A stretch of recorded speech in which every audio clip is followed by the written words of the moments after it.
અંકલેશ્વર ખાતે સૌરાષ્ટ્ર અહીર સમાજ દ્વારા યોજાયેલ ક્રિકેટ ટુર્નામેન્ટમાં દ્વારકાધીશ 11 ટીમ વિજેતા બની।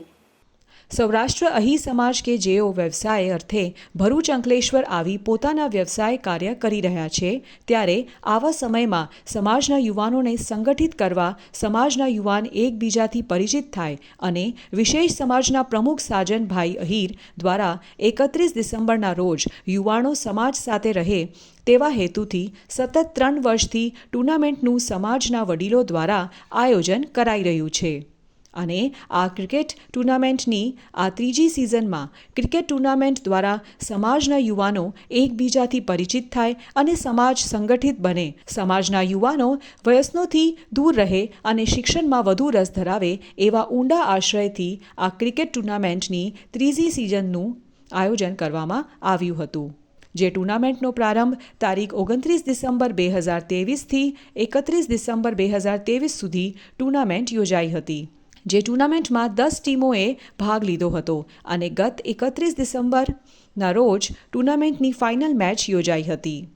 આ મેચમાં મુરલીધર ટીમ અને દ્વારકાધીશ ટીમ આ બે ટીમનો આમને સામને મુકાબલો થયો હતો, જેમાં મુરલીધર ટીમે ટોસ જીતી પ્રથમ બેટિંગ લીધી હતી, જેમાં મુરલીધર ટીમ 12 ઓવરમાં 129 રન બનાવ્યા હતા, જ્યારે જેના જવાબમાં દ્વારકાધીશ ટીમે માત્ર 8 જ ઓવરમાં 132 રન બનાવતા દ્વારકાધીશ ટીમનો વિજય થયો હતો।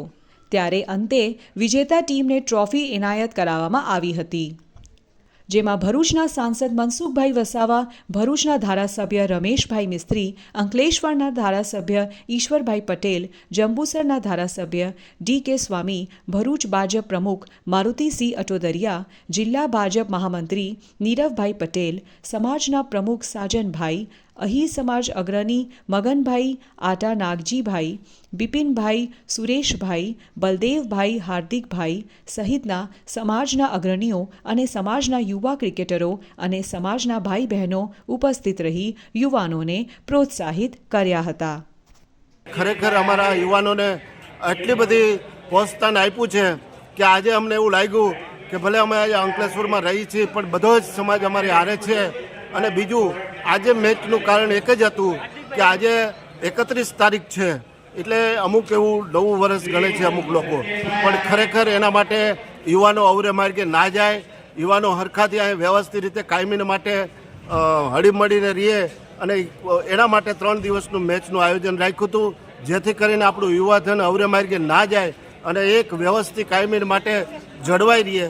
આ માટે અમે મેચનું આયોજન રાખ્યું હતું। એટલે મેચમાં બધા જ પધાર્યા અને બધાને હું ખૂબ ખૂબ આભાર માનું છું, પત્રકાર ભાઈઓનો બધાનો આભાર માનું છું અને ખૂબ ખૂબ આનંદ। જય દ્વારકાધીશ।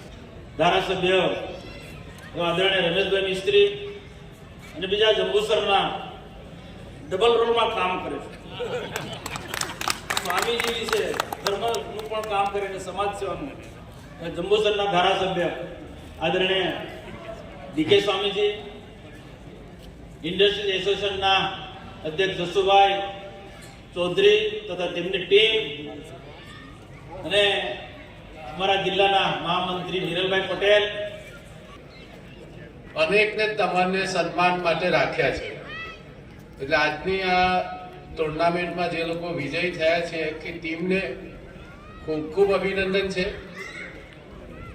જે ટીમ જીતવામાં સફળ નથી રહી એમને પણ એટલા માટે અભિનંદન છે કે હારી તો પેલા લોકો વિજય થયા છે, એટલા માટે એમને પણ ખૂબ ખૂબ અભિનંદન છે। હવે ધ્યાન રાખજો, પાછા 12 વાગ્યા પછી જેને લાગુ પડે અને ના લાગુ પડે અને તો પાઘડી પહેરવાની નથી, પણ બધાએ આહિર સમાજ એટલે ભગવાન કૃષ્ણનો સમાજ, આહિર સમાજ એટલે દ્વારકાધીશ ભગવાનનો સમાજ, અને જેઓને સદૈવ હૃદયમાં જ્યાં જાય ત્યાં ભગવાન કૃષ્ણને સાથે રાખીને આ સમાજ સદૈવ કાર્ય કરતું હોય છે, એવા ભક્તિભાવ વાળો સમાજ છે। તેઓ બધાને ખૂબ ખૂબ શુભેચ્છાઓ। રમશે ગુજરાત, જીતશે ગુજરાત ના નારા સાથે ગુજરાતની આ ભારતીય જનતા પાર્ટીની સરકાર ખેલો ગુજરાતનું આયોજન કરી રહી છે। અમે અપેક્ષા રાખીએ કે આજની આ મુરલીધર પ્રીમિયર લીગમાંથી